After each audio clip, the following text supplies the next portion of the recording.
ગુજરાતના હોટલો અને રેસ્ટોરન્ટોમાં ડુપ્લિકેટ પનીરનો ખતરનાક પ્રસાર. નમસ્કાર. સમાચારના મુખ્ય પાન ઉપર આપનું સ્વાગત છે. આજે આપણે એક ખૂબ જ ગંભીર ખબરમાં નજર નાખીશું. સમગ્ર ગુજરાતની હોટલો અને રેસ્ટોરન્ટોમાં મોટા પાયે ડુપ્લિકેટ પનીર વપરાતું જોવા મળી રહ્યું છે.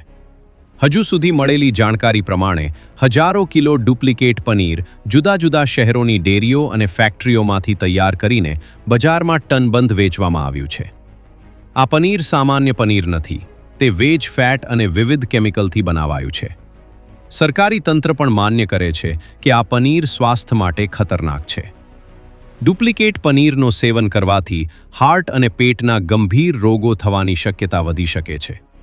અન્ય ચિંતાની વાત એ છે કે આ પનીરને એનલોગ જેવા નામથી વેચવામાં આવે છે અને કેટલીક હોટલો પણ આ પનીરનો ઉપયોગ કરી રહ્યા છે, જે યોગ્ય નથી. ગુજરાતની જનતા અને આરોગ્ય નિષ્ણાંતો સરકારને વિનંતી કરી રહ્યા છે કે આ પનીર બનાવવા પર તાત્કાલિક પ્રતિબંધ મૂકવો. 2. બજારમાં ડુપ્લિકેટ પનીર અને એનલોગ પનીરના વેચાણ પર પ્રતિબંધ લાવવામાં આવે. 3. લોકોના સ્વાસ્થ્ય માટે જરૂરી કાર્યવાહી ઝડપી અને કડક કરવામાં આવે. આ અંગે અમે સરકાર તરફથી વધુ સ્પષ્ટતા અને કાર્યવાહીની અપેક્ષા રાખી રહ્યા છીએ. જનતા હવે માંગ કરે છે કે સુરક્ષા અને સ્વાસ્થ્યને ધ્યાને રાખીને તાત્કાલિક પગલાં લેવામાં આવે. અપડેટ માટે સાથે જ રહો.